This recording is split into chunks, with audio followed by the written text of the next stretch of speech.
साथियों का SV children academy Rawla मंडी के ऑनलाइन प्लेटफॉर्म पे स्वागत है। कक्षा 12 विषय भूगोल और अध्याय चल रहा है हमारा 12वां, जिसमें हम प्रदूषण के बारे में चर्चा कर रहे हैं। और प्रदूषण के बारे में चर्चा हमने वायु प्रदूषण की कर ली और जल प्रदूषण की कर ली। अब हम बात करते हैं जो बाकी बचे प्रदूषण, ध्वनि प्रदूषण, मृदा प्रदूषण, भूमि प्रदूषण, उनके बारे में बात करते हैं। तो देखिए, ध्वनि प्रदूषण। जब ध्वनि की तीव्रता और आवृत्ति कर्णप्रिय स्तर से अधिक हो जाती है। कर्णप्रिय का मतलब जितना हम सही रूप से सुनते हैं वो तो हमें अच्छा लगता है, और यानी इससे ज़्यादा अगर हमें आवाज़ सुनाई दे तो हमारे कानों में फटने लग जाती है या कान और तरह के हो जाते हैं। वो होती है कर्णप्रिय, यानी जहाँ तक हम आवाज़ सही सुन सकते हैं जो कानों को अच्छी लगती हो। और तो उसे शोर की संज्ञा दी जाती है। यानी अपने जैसे साउंड वगैरह चलते हैं, ज़्यादा इतनी ज़्यादा आवाज़ होती है, वो कैसे ज़्यादा शोर होता है। शोर व अवांछित दशा में मनुष्य में बेचैनी और अशांति उत्पन्न होने की स्थिति में ध्वनि प्रदूषण कहते हैं। आप ईयरफोन लगाते हो, ईयरफोन आपने घंटा सुन लिया, 2 घंटा सुन लिए, अगर आप ईयरफोन से लगातार सुनते रहोगे 4-5 घंटे, तो आपको वो क्या है कि अशांति, बेचैनी सी होने लग जाती है। ठीक है, वही सिस्टम है। यानी जितनी मात्रा से अधिक अगर हम ध्वनि सुनते हैं तो उससे क्या है, हमें शोर लगने लग जाता है, फिर हमें वो नुकसान करने लग जाती है। तो अशांति उत्पन्न हो जाने की स्थिति को ध्वनि प्रदूषण कहते हैं। तेजी से बढ़ते औद्योगिकीकरण, बड़ी बड़ी मशीनें होती हैं, कितनी आवाज़ आती है। शहरीकरण, यातायात के साधन और ध्वनि विस्तारकों के कारण ध्वनि प्रदूषण एक गंभीर समस्या बन चुकी है। भारत जैसे विशाल देश में ध्वनि प्रदूषण अन्य देशों की अपेक्षा अधिक है ही। कितने तो परिवहन है, कई देखा आपने, मोटरसाइकिल होते हैं, उनके कितने कितने बड़े हॉर्न लगाए होते हैं, कितनी तेज एकदम पास में आके हॉर्न बताता है। असहनीय ध्वनि हो जाती है। ध्वनि प्रदूषण के नियंत्रण और प्रभाव के अध्ययन हेतु इसकी तीव्रता और आवृत्ति का मापन किया जाता है। ध्वनि तीव्रता मापन की सामान्य इकाई डेसिबल होती है। यानी ध्वनि को किस में मापा जाता है? डेसिबल में। 80 से 120 डेसिबल से अधिक की सभी ध्वनियाँ ध्वनि प्रदूषण के अंतर्गत आती है। यानी 80 120 है, अगर इससे ज़्यादा है तो वो ध्वनि प्रदूषण के अंतर्गत आती है। जब ध्वनि एक निश्चित स्तर से अधिक हो जाए या किसी व्यक्ति या समूह को शारीरिक मानसिक स्तर पर प्रतिकूल प्रभाव डाले तो उसे हम क्या कहते हैं?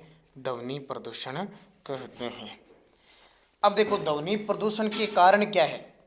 परिवहन के साधनों से होती है, स्पीकरों से होती है, उद्योगों से निकलने वाली ध्वनि से होती है, और वायुयानों और जेट विमानों से होती है। रॉकेट वगैरह छोड़ते हैं तो बहुत ज़्यादा ध्वनि होती है, तो उससे क्या प्रदूषण होता है।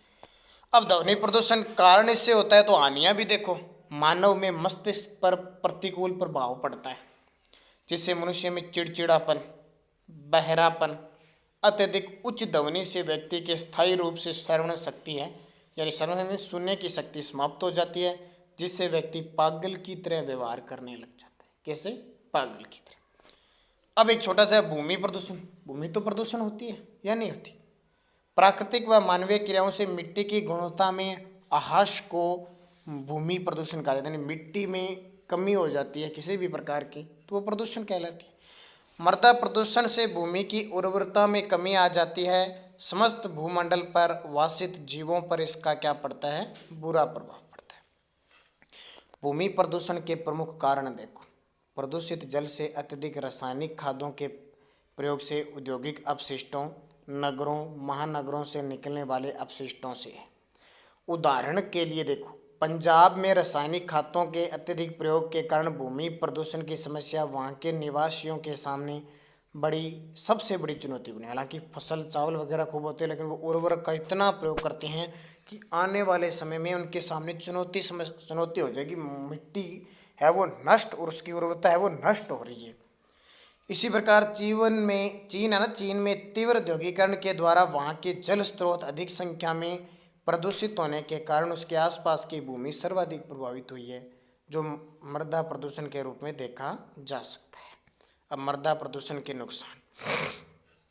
कृषि योग्य भूमि में लगातार न्यूनता हो रही है, यानी उर्वरक हो रही है। इससे होने वाली प्रमुख बीमारियां पेचिश, प्राविका, हैजा, आंखों के रोग, तपेदिक प्रमुख है। मृदा प्रदूषण अन्य पर्यावरणीय प्रदूषणों को क्या देता है? जन्म देता है। भूमि प्रदूषण से भूमि न्यूनता की समस्या बड़ी है। यहाँ देख सकते हो भूमि प्रदूषण, ये हाल है देखो। देखा होगा आपने इतना इतना कचरा सड़क के किनारे।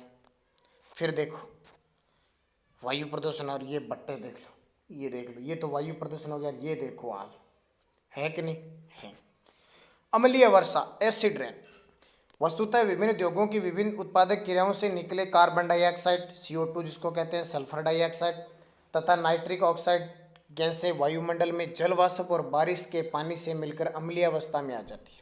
ठीक है, जल वाष्प, जल का वाष्प उड़ता है और आता है जमीन से, बारिश होती है, उनके साथ कौन सी गैसें, क्योंकि जिसका ज़्यादा प्रभाव होगा आएगी, कार्बन डाइऑक्साइड है, सल्फर डाइऑक्साइड और नाइट्रिक ऑक्साइड। वहाँ वर्षा जिसके पानी में गैसें मिल जाती है, अम्ल वर्षा कहलाती है। ध्यान रखना, वह वर्षा जिसमें ये तीनों गैस मिल जाती है, कौन कौन सी, कार्बन डाइऑक्साइड, सल्फर डाइऑक्साइड और नाइट्रिक ऑक्साइड, तो वह वर्षा कैसी कहलाती है, अम्लीय वर्षा, यानी जहरीली हो जाती है कहने का मतलब।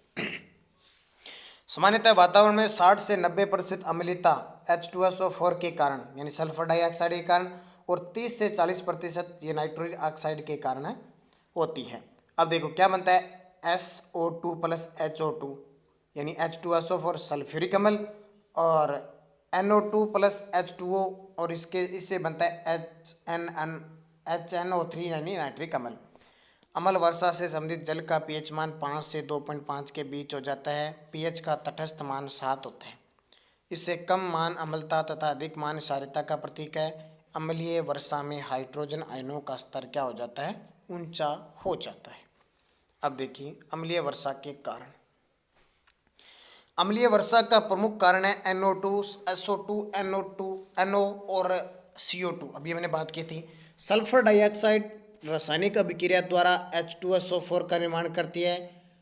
SO2 के निम्न स्रोत है ऑटोमोबाइल, यानी कहाँ से ये SO2 सल्फर डाइऑक्साइड है कहाँ से प्राप्त होता है, देखो ऑटोमोबाइल या कोयला या जल विद्युत संयंत्रों के कारण वातावरण में बनती है। जो ताप शक्ति ग्रह जहाँ बिजली उत्पन्न करने हेतु भारी मात्रा में कोयला जलाता है वहाँ बनती है। जहाँ से खनिज तेल शोधनशालाएं शुद्ध किया जाता है वहाँ से बनती है। स्वचालित वाहन, जो वाहन चलाए जाते हैं अपने, और जीवाश्म ईंधनों का दहन। अब देखो अम्ल वर्षा चित्र दे रखा है इसमें, देखो अम्ल वर्षा ऐसी वर्षा जिसमें CO2, नाइट्रोजन के ऑक्साइड, क्लोरीन, CO2 आदि घुले रहते हैं। मछलियों के अंडों से बच्चों के निकलने की प्रक्रिया को प्रभावित करते हैं। किस किस को, देखो 5 से कम pH वयस्क मछलियों को मार सकता है। अम्ल वर्षा ने कीड़ों और मछलियों की कुछ प्रजातियों को ही खत्म कर दिया है। मिट्टी में पाए जाने वाले सूक्ष्म जीवों को मार देती है और मिट्टी की रासायनिक संरचना को बदल देती है। देखो अम्ल वर्षा ऐसी वर्षा जिसमें CO2 और नाइट्रोजन के ऑक्साइड घुले रहते हैं। अधिक ऊंचाई पर स्थित वन ज़्यादातर प्रभावित होते हैं क्योंकि वे अक्सर बादलों और कोहरों से घिरे रहते हैं। ऐसे में वर्षा अधिक अम्लीय होती है। ये इमारतों और ऐतिहासिक इमारतों को क्षति पहुंचाते हैं। अम्ल वर्षा के जल में उपस्थित सल्फ्यूरिक अम्ल पत्थरों जैसे चूना, बलुआ पत्थर, संगमरमर और ग्रेनाइट के कैल्शियम यौगिकों के साथ रासायनिक अभिक्रिया करता है और जिप्सम बनाता है और फिर पपड़ी के रूप में झड़ जाता है। आपने देखा, नाम सुना आगरा का ताजमहल। पिछले 2-3 सालों में ये बात है कि आगरा के ताजमहल का रंग बदल रहा है, अम्लीय हो रहा है, यानी सफ़ेद से धीरे धीरे रंग परिवर्तन हो रहा है। क्या कारण, तो कारण ये था कि अम्लीय वर्षा के कारण। अब है अम्लीय वर्षा के प्रभाव, देखो क्या है, मिट्टी की उत्पादकता घट जाती है। एक तो अधिक अम्लता के कारण मिट्टी के खनिज और पोषक तत्व नष्ट हो जाते हैं। अम्लीय वर्षा का दुष्प्रभाव एक स्थान विशेष तक ही सीमित नहीं रहता, न ही यह SO2, NO2 उगलने वाले औद्योगिक व परिवहन स्रोतों को सीमित रहता है। यह स्रोतों से दूर अत्यधिक विस्तृत क्षेत्रों को भी प्रभावित करता है, क्योंकि अम्लीय वर्षा के उत्तरदायी कारक वायु के वेग के साथ वायु की दिशा में हजारों किलोमीटर दूर तक बह जाते हैं और आर्द्रता पाकर अम्लीय वर्षा के रूप में बरसते हैं। पेयजल भंडार दूषित हो जाते हैं। अम्लीय वर्षा से मानव में सांस और त्वचा की बीमारी हो जाती है। अब होनी है, अपने जल पीते हैं उसके अंदर भी तो मिलता है। आंखों में जलन की समस्या होती है, आंख वगैरह नहाते हैं, धोते हैं और वायु के कारण उसमें वो गैसें मिली होती है तो जलन हो जाती है। तभी देखा ना आपने, लगभग आप देखना 60 से 70% लोगों की चश्मा लगी होती है। छोटा बालक होता है उसके चश्मा, बुजुर्गों के तो चश्मा होती है, नौजवान युवक उन सब के चश्मा होती है। कारण क्या होता है, इन कारणों की वजह से चश्मा वगैरह लग जाती है। किसी के दांतों में खराब होती है, किसी के कानों में, किसी के आपने देखा होगा बाल लगभग भूरे मिले आपको, सफ़ेद मिलेंगे। आज 5 साल का बच्चा है, 10 साल का है, 20 साल का, आपको उनके बाल देखना, कोई ना कोई बाल आपको सफ़ेद मिलेगा। कारण इनकी वजह से होता है। अम्लीय वर्षा का वनों पर प्रतिकूल प्रभाव पड़ता है, क्योंकि इससे पत्तियों की सतह पर मोम जैसी परत जमा हो जाती है, पत्तियों के स्टोमेटा बंद हो जाते हैं, यानी आगे बढ़ने में रुकावट आ जाती है और पत्ते जो फूट निकालते हैं वो बंद हो जाती है। फलस्वरूप प्रकाश संश्लेषण, वृद्धि, जनन, वाष्पोत्सर्जन आदि जैविक क्रियाएं मंद पड़ जाती है। जर्मनी में तो 8% लगभग वन ही नष्ट हो गई अम्लीय वर्षा के कारण। जल स्रोतों यथा झील, नदी आदि की अम्लता बढ़ने से पानी के जीवों, वनस्पतियों पर हानिकारक असर होता है। अमेरिका, नॉर्वे, स्वीडन आदि देशों में अम्ल वर्षा के कारण अधिकांश झीलों के जैविक समुदाय समाप्त हो गए हैं।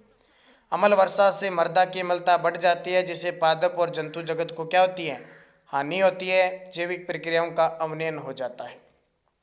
इससे भवनों को संरक्षण के कारण क्षति होती है। पत्थर और संगमरमर विशेष रूप से प्रभावित होता है। यूनान, इटली, कई यूरोपीय देशों में संगमरमर से बनी मूर्तियां और आगरा का प्रसिद्ध ताजमहल अम्लीय वर्षा से धुंधला पड़ता जा रहा है। मैंने अभी उदाहरण दिया, देखो अभी तक मैंने इसको पढ़ा ही नहीं और पहले मैंने बता दिया ना, तो ये करंट का है, क्योंकि मैंने आपको बता दिया। मैं आपको ये तो पढ़ाता हूँ, इसके अलावा यूट्यूब पर मेरा एक चैनल हो रहा है। मैंने आपको एक दिन बताया था बोर्ड पे, नानक क्लासेज, नानक, गुरु नानक नहीं, सीधा नानक क्लासेज। जब आप इसको लगाओगे तो इसमें मैं करंट पढ़ाता हूँ, करंट नई नई चीज़ें पढ़ाता हूँ। जो आपके बड़े भाई बहन हैं जो राजस्थान पुलिस, पटवार, कोई रीट किसकी तैयारी कर रहे हैं, तो उन्हें ये चैनल बता देना यूट्यूब पर, नानक क्लासेज के हमारे सर पढ़ाते हैं। इसमें मेरे साथ 90,000 लोग जुड़े हुए हैं, 89,000 के आसपास। तो वो सब देखते हैं, तो आपके भी भाइयों बहनों को फ़ायदा होगा, उन्हें ज़रूर बताएं, आपको भी फ़ायदा होगा। सुबह सुबह 7 बजे मेरा करंट अफेयर्स का वीडियो आता है, वो देखा करो आपको बहुत नॉलेज होगा। राजस्थान जीके का है, नई नई करंट में दुनिया, राजस्थान में क्या हो रहा है, कोरोना वायरस के दौरान सरकार क्या करी है, सारी चीज़ें आदत डाल लोगे ना। कितने का है, 15 मिनट का है, उस 15 मिनट को देखोगे तो आपको आदत हो जाएगी कि आपको क्या पढ़ना है, किस तरह की चीज़ें आपको नॉलेज आएगी। और मैं वहाँ स्पेशल पढ़ा रहा हूँ, तो आपको इतनी ज़्यादा जानकारी होगी। तो वहाँ देख लेना, नानक क्लासेज नाम से। और कोई देखे तो मुझे नानक क्लास नीचे कमेंट कर देना कि सर मैं आपका स्टूडेंट हूँ उसमें, ठीक है। नानक क्लास इसमें तो कमेंट बंद है, हमारे नानक क्लास चैनल में उसमें कमेंट कर देना। और सर मैं इसी स्कूल में पढ़ता हूँ 12वीं क्लास में, ताकि मुझे पता लग जाएगा, ठीक है। संभावित समाधान। अम्ल वर्षा पर्यावरण संबंधी मौजूदा समस्याओं में एक सबसे बड़ी समस्या है। अम्ल वर्षा अति प्रदूषित इलाकों में बड़ी दूरी तक बड़ी आसानी से फैलती है, यानी जहाँ प्रदूषण है वहाँ तो ऑटोमेटिक फैलेगी। अम्लीय वर्षा के लिए मानवीय उत्पाद प्रमुख रूप से जिम्मेदार है। विभिन्न स्रोतों से अम्लीय वर्षा उत्पन्न करने वाली SO2 और NO2 के उत्पादन पर नियंत्रण किया जाए, इन्हें वातावरण में घुलने से रोका जाए। अतः उद्योगों में स्क्रबर्स का उपयोग करें, बैग फिल्टर और कोलाइडल टैंक बनाए जाए, सौर ऊर्जा, पवन ऊर्जा के प्रयोग को बढ़ावा दिया जाए, व्यक्तिगत वाहनों का प्रयोग कम किया जाए, समय समय पर वाहनों की जांच करवाई जाए, ठीक है। जल स्रोतों जहाँ पानी की अम्लता बढ़ गई है वहाँ पानी में चूना डाला जाए। इसी प्रकार मिट्टी की अम्लता नष्ट करने हेतु चूने का प्रयोग किया जाए। अधिकांश भारतीय नगरों में वर्षा जल में अम्लता का स्तर सुरक्षा सीमा से कम है, लेकिन बढ़ते औद्योगिक इकाइयों से हानिकारक गैसों की सांद्रता पर रोकथाम पूरी तरह प्रभावी नहीं हो पा रहा है। हमें अपने देश की औद्योगिक इकाइयों को नियंत्रण करना पड़ेगा। अब कल पढ़ेंगे अपनी हरित गृह प्रभाव क्या होता है।